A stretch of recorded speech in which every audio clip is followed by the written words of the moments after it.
All right. We're cooking, dude. Welcome to the Unpacking show. Welcome back, Ari Sherville. Number 2, episode 2. We're rocking it. We are going to interview today David.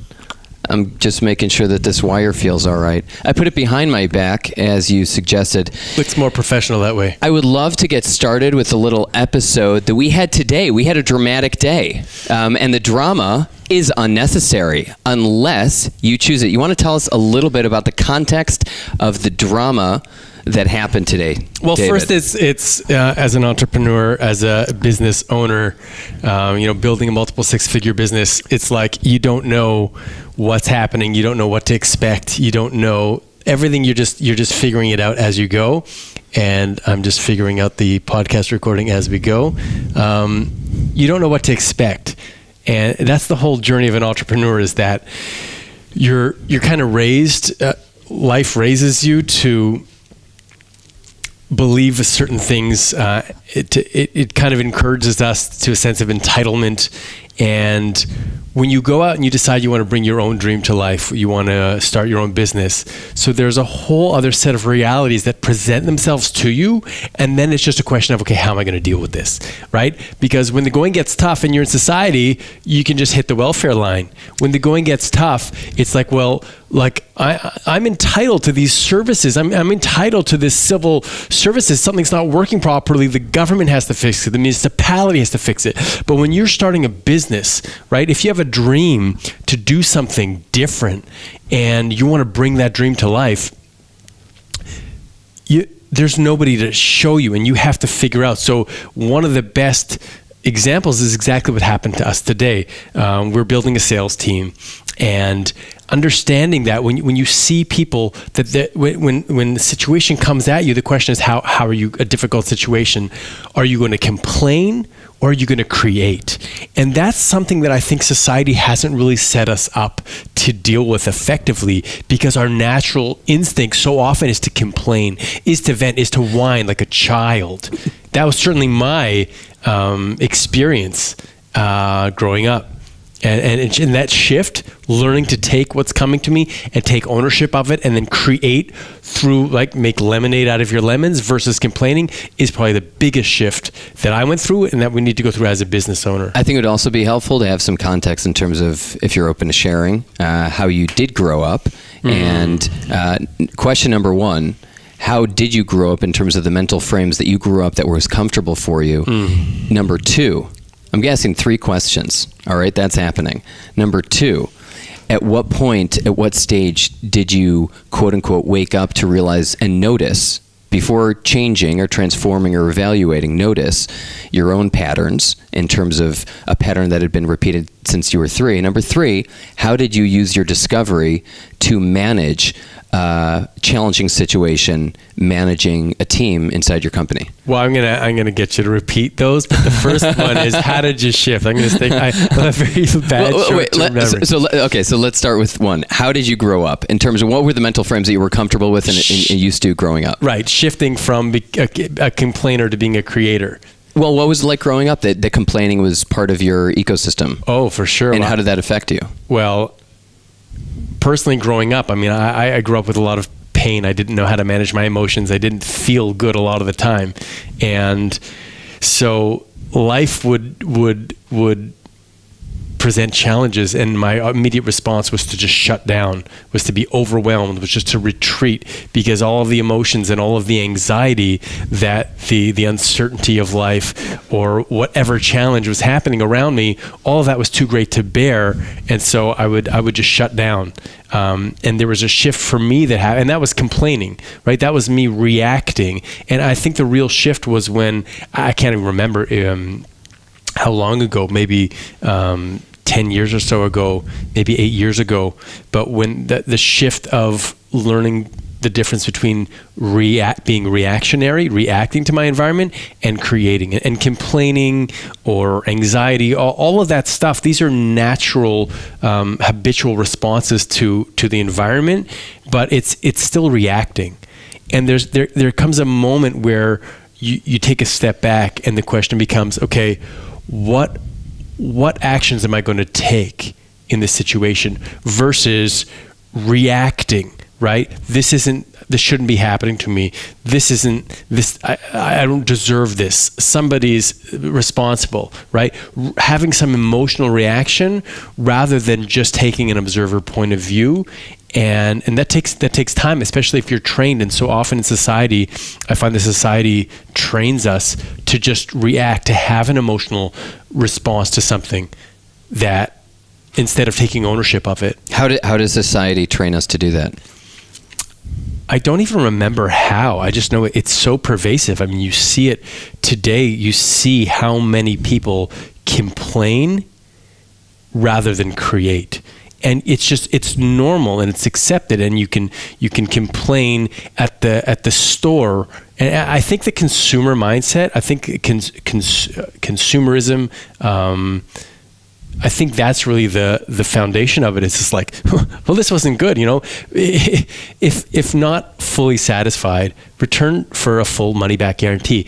And all of these type of ideas in Western culture, the consumer, the capitalist society, if return for a full refund, all of that stuff implants seeds in us that I don't think are healthy, because there is no money back refund in life. How about how most people just respond, and I want to get to the solution. I want to get to the mindset of the creator. I want to get to the daily activities, the daily schedule of a creator. But first, in terms of understanding the value of the creator, is the reality of the complainer.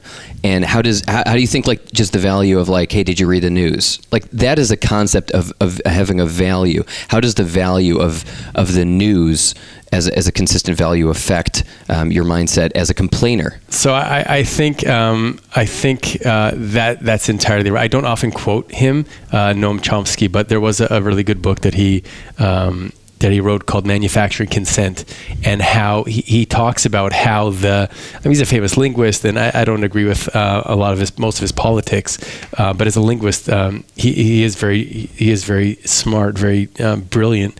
And one of the things he talks about in this book is how the media is a programming, and it's a constant programming of the cultural mindset. And so the daily programming around the news, but how subversively, like, just hearing negative comments, negative news, bad news all the time. I mean, they did studies about this at Harvard called priming, how consuming negative information or derogatory words, how that actually affected people's behaviors. So the whole it starts in the programming of the information that we as a society are encouraged to consume on television and news, right? And every medium has its own. The news is really just a string of bad news, and all of that is just programming you to be in the negative and to seek kind of solace, to seek respite from all of this negative stuff. And how do I feel good? And then in consumer culture, it's, well, you're not satisfied, return it. But the truth is, in life, often a lot of people always talk about fair. Well, it's not fair. There is no such thing as fair. I don't know where fair came into the human lexicon, how the idea, the concept of fair, it doesn't exist in nature, that's for sure. And so this whole training that there is this thing called fair, that we should be treated fairly and that we deserve certain things, and if you're not fully satisfied, return for money back, all of that programs you into complaining, and it robs you of your creative power, because you're going to invest in something, you're going to spend money on a training, on education, and it's not going to give you everything. It's not going to solve all of your problem. And a lot of times, it's just like you'll blame the content provider instead of saying, well, what did I get from this, right? Instead of taking a creator's approach to constantly growing and to accepting your reality, right? And that's the whole thing. Complaining is coming from the stage of not accepting reality, of arguing with reality. Byron Katie, she says, famous author, when you disagree with reality, you suffer. And complaining is all about, I don't feel good, right? Something happened. Something happened. I expected more results from my efforts, and they're not happening, so I'm going to complain. I'm going to express my anger, my pain, my dissatisfaction in hopes that other people will validate me. Because why? Because when you try something, when you try to start a business, when you try to put an idea in the world, when it doesn't work, right? What happens? You end up thinking negatively about yourself. Something's wrong with me. I should be getting better results. I should be closing more sales. And so you feel bad and you complain because the inner experience is pain. It's pain because you start believing things about yourself. I won't succeed. I won't make enough money. I'll starve. I'll die, whatever it is. And so the way you express that pain is to try to get validation. You complain. Yeah, you're right. That is wrong. You do deserve better than that. And so getting validation from others can oftentimes help relieve us from our own pain of believing that we're not okay, that this should be, reality should be other than it is, when really the creator, the entrepreneur, the leader looks at the situation and just chooses a course of action rather than arguing with reality.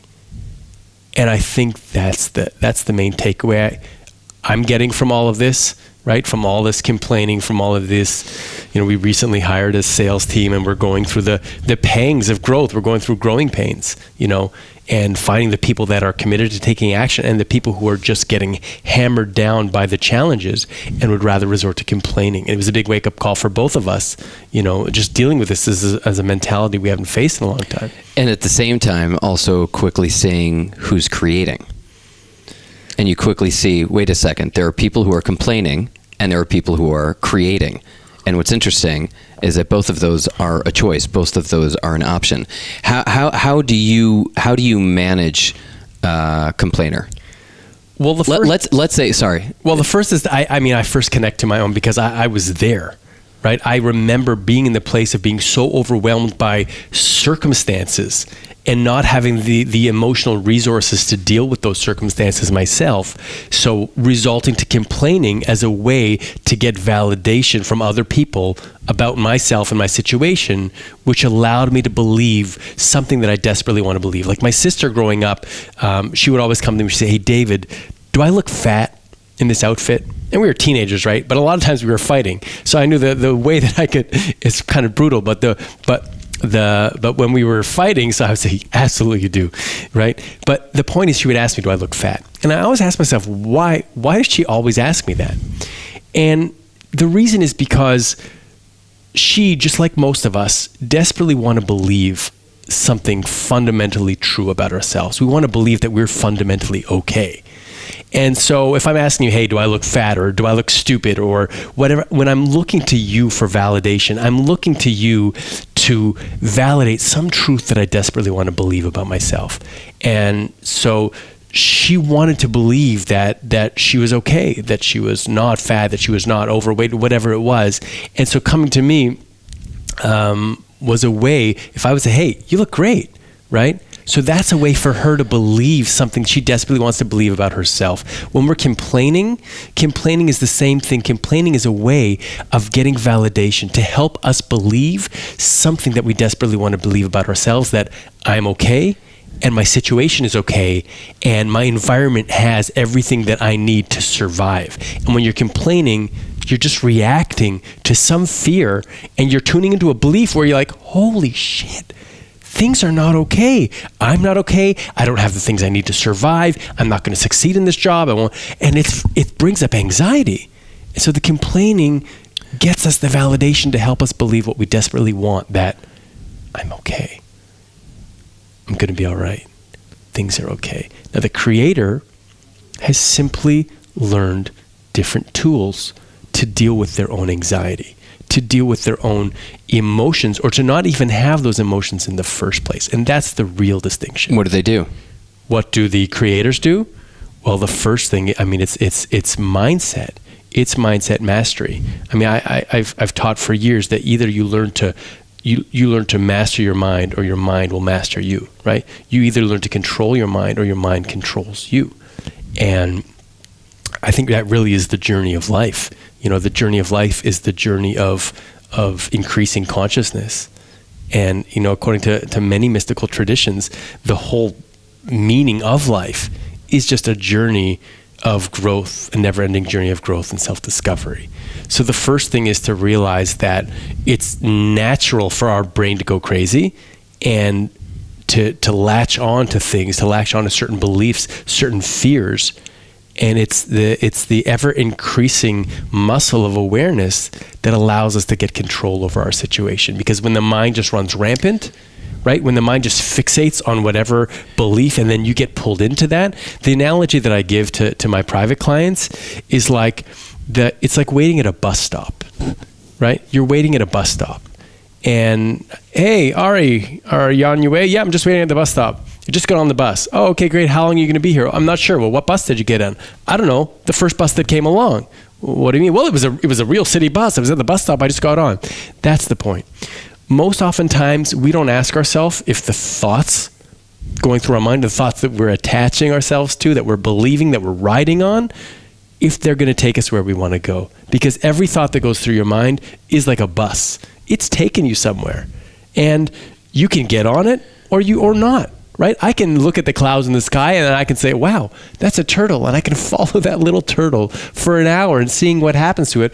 Or I can just let it pass by and pay no attention. And that's the first thing. I think creators either do this instinctively. Most successful entrepreneurs and business people and happy people, they've often had childhoods that have reared in them these natural tools. And then a lot of us struggle with a lot more emotional instability, and it takes longer to kind of get those tools. But the basic thing is learning to get control of your mind and learning to recognize that every thought that goes through your head is like a bus. And you just have to ask yourself one question: where do I want to go? And I think that's one of the crucial distinctions between being a creator and being a complainer, is that the complainer is fixated on the now and the then. The creator is intentionally focused on the future, because the only thing that is happening is the future constantly coming into the now. Right. What is not happening is the past is in the now. The past is not in the now. The past is non-existent. I find a lot of people obsessing with the past, A, and then B, because of that filters into how they navigate their present moment. And what's really interesting is one of the people on our team now, who we both have noticed exceptional qualities about. And what was interesting is from day one, there's just something about them. Yeah. Exactly. And this guy happened to share a very painful experience where he went through traumatic experience as a child in terms of his parental dynamics, but he navigated that to create something new, to desire to create something new. And it's interesting how he's showing up and how other people are showing up. In other words, it's not about what happened to you. It's about how you choose to be in the world, whether you are fixated on the now and the then, or whether you're fixated on what you want to have, who you want to be, and what you want to create. Yeah. The question is, how do you choose to respond to what happens to you? And a lot of times there isn't a choice. A lot of times there's a habit. The habit is to get on whatever thought comes through my head. The habit is to get on the first train. And the first train is always fight or flight. The first thought that goes through the mind is always like, something's not okay. I'm in danger. That's where anxiety starts. It's all coming from the belief that something is fundamentally not okay about me or my environment, and that's a habit. I mean, I struggled with depression for many years. That's the cause of it. It's getting on those. So many people are focused on just jumping on that train of believing that, right, that there's something fundamentally wrong with me or my environment or my situation, and giving into the fear. But it's all fear. It's all fear. And learning to get control of that experience, learning to take control and to really quiet the mind and not jump on every thought that goes through, but strategically choose, like, what do you choose to believe? And if you choose to believe that there's something wrong with you, that there's something wrong with your environment, that you're not okay, because it all goes down to the fundamental belief first: are you okay or are you not okay?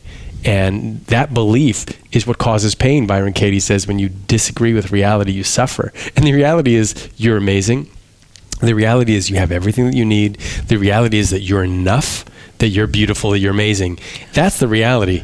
But when you spend all day believing that you're not okay, that you're broken, that you're stupid, that you made a mistake, that you screwed up your life, whatever it is, when you spend your time thinking that, the result is pain, because you're disagreeing with reality. Yeah. Yeah. And I think that... And learning new patterns, retraining yourself, that's what takes the work. Well, on the retraining, I think one of the things that has served us so well in our own lives is the tool of, like we call this the unpacking show, right? And it's the tool of unpacking. Right. You want to unpack unpacking for people? What is unpacking? Yeah. And how can it serve people? Well, first of all, unpacking is something that we did together. And that is huge. Because when things don't work right, when you struggle with complaining, if you struggle with anxiety, if your life isn't the way you want it to be, chances are it's also affecting your relationships. And that it's like the paradox, because the whole power of unpacking is that you're getting another perspective on your situation, which is different than your own. And that's been the huge value for us. Like as we started to work together a lot, we are very, very different people. We spoke about that in the last episode, how, right brain predominance versus left brain predominance, judger versus perceiver, being in time, being out of time. But when we didn't understand those frames, so it created a lot of conflict, a lot of tension between us, right? But we would unpack that. Every experience that led in tension or something, we'd take a break, we'd calm down, and then we'd come back and say, hey, do you want to unpack that, right? Do you want to open up that big pile of stuff and piece by piece take apart that experience, slow it down, and figure out what exactly happened there that got somebody I respect very much, got me thinking that, like, you're a complete idiot. How did that happen? How did I come to that conclusion? I think that what happened first and foremost is that we both had an intention of we want to create a better reality for ourselves. Yeah. And that was the aligned value between us. So that is the foundation. That's the starting point. When that's the foundation and starting point, that's the foundation and starting point. The foundation and starting point was not, I hate myself. I hate you. I'm frustrated with my reality. I'm going to project it onto you. I am determined to be exactly where I am right now for my entire life. None of that. Right. The intention for both of us, we want to create something new and awesome. We both realize that each of us have talents, and we had a challenge of how our different minds were. Right. One episode, maybe I'd like to unpack. I remember this. It was actually a weekend. I forget exactly what we were talking about, but you said something along the lines of, it's a yes or no question. Oh, yeah. Can we unpack the yes or no question? This just happened to me yesterday. We were talking with a really good friend, and they're also very in their right. And in the right is very creative, very abstract, wanting to talk about the big picture. And I like to focus on something very practical. So I'm trying to get to a practical answer, but from the right brain perspective, everything is always interconnected. And so right brain perceivers, you connect very much to the experience of the all, and there is no yes or no. There is no yes or no question because it's all so interconnected. But you were like, it's a yes or no question, and I was like, there is no yes or no question, and that unpacking, and then we unpack that. And that unpacking is step number one is noticing. But again, the foundation is from trust and respect and aligned values and intention. Yeah, I still don't respect you, by the way. Number one is to notice. And then what's number two? I mean, what is the act? It is a creative, by the way, unpacking is by nature a creative experience. Exactly, because it's based around the frame of where do I want to go? It's like you both want to get somewhere. And so when there's a common, that's the definition of a nation, right? A group of people working together towards a common goal. So like we're like maybe the smallest nation in the world. We have a common goal we want to get to. So when you have a common goal, then you can process all of this stuff, and every interaction is either taking you closer or further away. And I think unpacking, the core of unpacking for me, is really about understanding, how is this experience taking me forward or maybe back? It's understanding the dynamics and realizing, wow, these behaviors, these habits of behavior, habits of thinking, habits of reacting, are in fact taking us away from the actual goal that I want to achieve. And it's understanding how it's all happening, right? So how do I need to, if I want, like, I don't want to build a business by myself. I want to do it with a partner. So how do I create the space? How do I give you what you need? How do I get what I need? Because sometimes I need a yes or no answer in order to make a decision.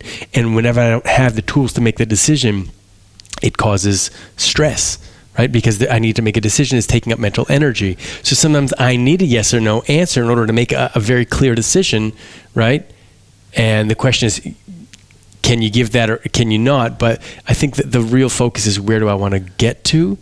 And then in every moment, just asking yourself, is this interaction taking us closer there? And number 3 is taking 100% responsibility for everything that's going on, right? Everything that I'm feeling is never having to do with you. If I need a yes or no answer, and you not giving me one is making my blood boil, I have something to work out. And to unpack the actual cause of that anxiety, of that stress. What's the conversation that's happening in here? And being able to slow it down, step away, take a break, calm down, but then come back and explore. Because one thing that we've learned, and it's one thing that I think we've really mastered, and we're still mastering, but it's the interpersonal communication, the personality patterns, the types. Human interaction is complex, and without any of the frames to really understand what's happening, it's like this abyss, and it's just like, you're not hearing me. Yeah. But understanding the distinctions that we work with really helps understand why this is how he's approaching the situation. This is how I am. So that relieves a lot of the tension. And then it's like, okay, how can we bridge this gap? Because we won't always hear each other. It still happens every few days when we're trying to communicate something and you're not hearing me and I'm not hearing you. And we know there's something, it's just like, it's not that hard, dude. But there's that tension, and it's just slowly being able to calm yourself down when you feel your own frustration. I do wonder how people go in the world without understanding the distinctions of the 9 different kinds of personalities and judge or perceiver. What do you think prevents someone from being able to unpack, aside from the lack of, even having the awareness or the intention? But what keeps people from unpacking? I think the main contributor is that I think it's part of the human condition. Like, psychologically, I think we tend to think about the world in terms of ourselves. Like, we see the world as a reflection of us. So we're either comparing ourselves to other people, or we're comparing other people to ourselves. We don't fundamentally, at least I didn't fundamentally realize that there are different patterns of people. There are different stories, that people are coming through one of 9 different stories in how they look at the world. So one person's looking for perfection, one person's looking for relationship, one person's looking for success, one person's looking for information, one person's looking for safety, one person's looking for having a good time, one person's looking for dominance and discipline and justice. So until you understand that, it's just, am I normal or am I not normal? Are they normal or are they not normal? But it's really far more complex than that, because there are different paradigms of experience. And so that takes you out of the right or wrong. That takes you out of the, but until you have that fundamental understanding of the differences between human experiences or even the categories, it's all just, am I okay? Am I not okay? And that really prevents people from unpacking, because there's even no desire, because it's just like, you're either like me, or the situation is either like I'm comfortable dealing with, or it's not. It's either okay, it's either right or wrong. It's black or white. And I think black and white thinking is the cause of all dysfunction, is the cause of all suffering, is the cause of all lack of fulfillment. But it's the personality types, it's the different categories that make up the shades of gray, that give you actual real context for your experience, for other people's experience, and give you a frame, a lens to understand others through, and consequently understanding yourself through. And that was my huge awakening, learning to see myself and understand my unconscious patterns, right? What are they called? UIC, unconscious internal conflicts. The UIC, the unconscious internal conflict, is what is driving everything. One of your painful decisions. And the moment that you resolve internally, not externally. Not me. This isn't a coaching session. You're not talking to me. I'm not talking to you. I don't have. I'm talking to the capital U.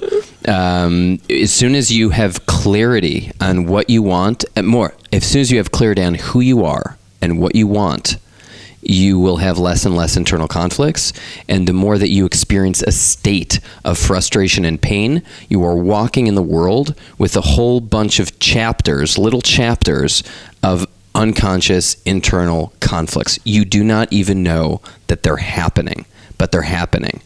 So how do you resolve it? How do you resolve internal conflicts, especially when it's unconscious? The answer? It's really, really easy. It's next time, by the way, I'm gonna plug. Yeah, we're gonna have to do. We're missing out on the TV. No, we're plugging in, and we're gonna put up the takeaways. Oh, yeah. Can we ask for questions? Let's ask for questions, dude. We would love questions and comments. I'm not Set it in. You're not. I don't know. Are there any questions or comments coming up on the screen?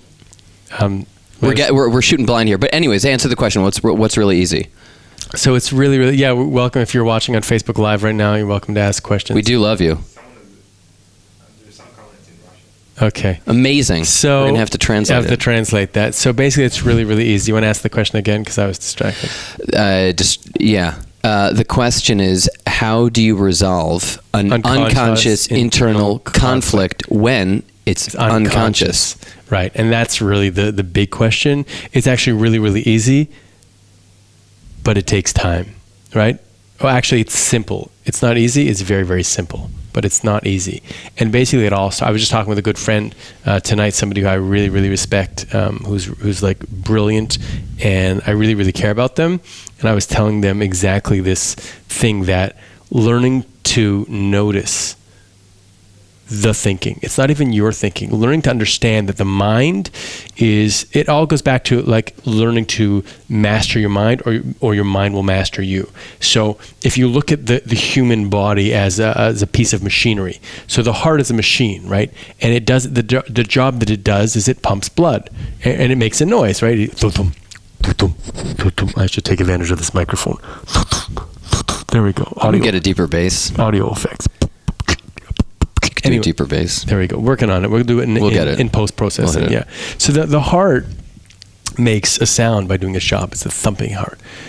The brain is also a machine, and its job, it's designed to think. It's designed to keep you alive, right? The way it does that is by thinking. It processes all of the information coming through your five senses with one conclusion.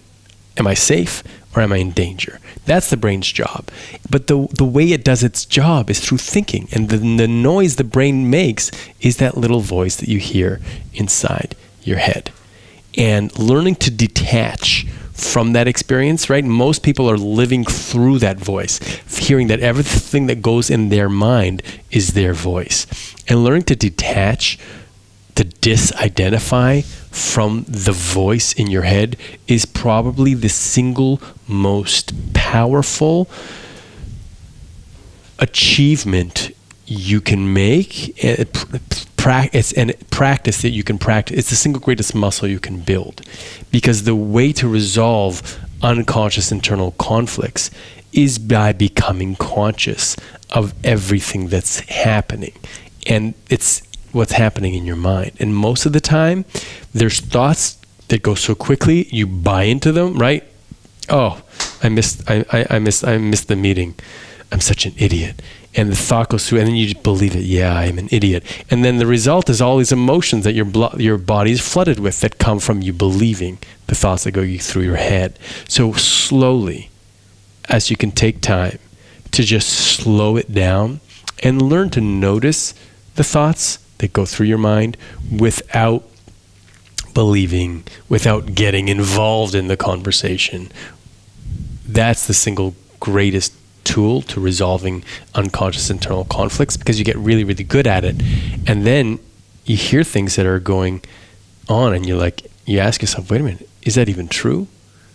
And even if it's true, does it serve me to, I'm just going to adjust here. Does it serve me to believe that that's true right now? Even if it is true, right? I have no money. That may be true. But does believing that you're broke or you're poor, even if it's true, does that serve you? Will that belief fill you with the emotion that you need that's going to be productive for you to get to where you want to go? Because there's just one question. Where do you want to go? One of the metaphors I like to use of the noticing the thoughts, right? That was what you were talking about, right? It's noticing the thoughts. I didn't notice. It's not thinking them. It's noticing the thoughts that are happening on their own. And what happens when an unconscious internal conflict has a thought, it's a painful feeling. And the metaphor I like to use is that you stand in the fire. You stand in the fire because the only way that you are going to notice the thoughts is if you're standing in that fire when and the it's pain burning. Comes up. Wait, yeah. So you want to talk about standing in the fire? So that's actually that's a really good observation, that the only way that you learn, and this is solo unpacking. This is when you unpack your own thinking. The only way you recognize that something's not right is because you don't feel good. Which means when you don't feel good, it's teaching you something. It's teaching you something. It's trying to reveal something to you. It's trying to tell you there's an unconscious internal conflict. And as soon as you go fight or flight, you lose the lesson. You lose the opportunity. So the minute you feel not happy, the minute you feel sad, the minute you feel depressed, the minute you feel anxious, the minute you notice that you're not feeling good, that's the time to just slow down and then start unpacking. What was I just thinking? Except that it's going to be burning. That's the pain. But slowly, as you learn to notice, as you learn to just pay attention to what are the thoughts going through my head? What thought did I just buy into whose result was this uncomfortable experience? And even just asking yourself that question and being able to take 2 or 5 or 10 seconds back to hone in on what was the thought that I believed, whose reaction was feeling this way. Next time, because it's all patterns. There are unconscious patterns of belief that create your experience. And those unconscious patterns of belief, those unconscious patterns of thinking and believing things, they're just records playing. That's your programming. And you can change your programming. This is how you do it. By you feel bad, you take a step back and you tune into what was I thinking. And then the moment you touch something, the next time it happens, it'll wake you up. There's a kind of chiropractic called network chiropractic. And let's say that this is my spine. Let's say my arm is my spine. So what he does is the network chiropractor will look for places of tension, right? And at different tissue depths. So he'll find where there's tension and he'll touch at that depth. He'll either push hard or it could be a very light touch. And then he'll find a part that's actually well adjusted and not tense, whatever. And then he'll touch that area on the spine. And so the brain now has a connection point between the part of discomfort, the part of unhealth, and the healthy part, and it draws a correlation because now it sees 2 things it notices. So when you have this moment where you tune into, oh, look at that. Yeah, I think I just ate a lot, and then I just felt fat, and I'm like, oh, you're such a pig. And then I started, right? And then I was feeling depressed or sad, right? And so, and that was the thought. The thought was, I've eaten too much. I'm such a pig. boom, I'm flooded with, right? So the next time, right, because a lot of people, some people deal with stress, medication, smoking, drugs, alcohol, some people eat. We all have different ways of dealing with our pain, right, to try to minimize the pain. So next time it comes up, maybe next time you probably will be eating and you might come, oh, you know what, I'm such a, and you'll notice your mind about to say, I'm such a pig, and you'll slow. Yeah, you may have just eaten a whole chocolate cake. That may be. But what you believe about that experience, that's what matters. That's what counts. And that's what's going to take you to the next place of either feeling good with yourself and then being able to take actions. Because if you feel like crap, you can't make healthy decisions. You can't make smart decisions. You can't take actions. You cannot create anything. And so the next time it happens, you might eat a chocolate cake. You might get depressed. But it's what happens after. And the thought comes through, I'm such a pig. And then you say, wait a minute. Yeah, I ate a chocolate cake. Yes, that may not be a choice that I want to choose again. But I'm not going to get into the negative talk, which creates the emotions. And that's the awareness. What's also fascinating is that when you're in the mindset and intention, even if you're unaware of it, of complaining, which is sort of like a reality of interpreting the experience that you have on a day-to-day, moment-to-moment basis based on a projected negative feeling, because you have unconscious internal conflicts, so it's all negative, so you project complaining. The moment that you start to stand in the fire, to allow to unpack, so that you notice your own thoughts, and then step by step, drip, drip, drip, you start to have a much more aligned consciousness with who you want to be in the world, who you are in the world, what you want to have and what you want to create. You start to enter the reality of the creator. Drip, drip, drip. Guess what happens? New thoughts. Now, what I want to ask you is that it was a few months ago and we had a new vision for the business. Right. What was really interesting is that had we had that vision a year and a half ago, would have been guiding us, but we only got that vision because we had been doing so much unpacking work, and then we had a very clear vision. How has having a crystal clear vision over a section of time, right? Our vision right now is, basically guiding us for the next, whether it's 12 or 24 months, or 24 months, building up a $20 million company or more.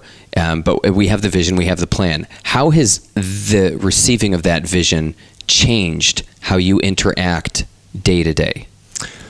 So the first thing I want to say is what it takes to even get to the place where that vision can come in, because you have to clear a space, right? You have to clear out a lot of the negative or the noise for the clarity to come through. But the question is, how has that vision affected your day-to-day?